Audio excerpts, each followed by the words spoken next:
You ask Tiger to solve. This deals with linear equations with one unknown. The final result is x equals 2970 over 2899. Let's solve it step by step. Swap sides. Isolate the x. Multiply both sides by inverse fraction 18 over 13.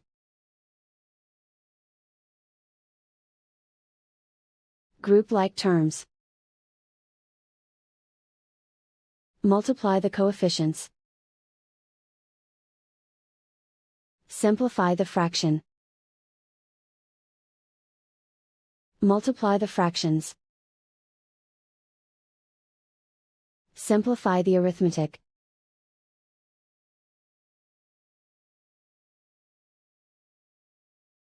And so the final result is x equals 2970 over 2899.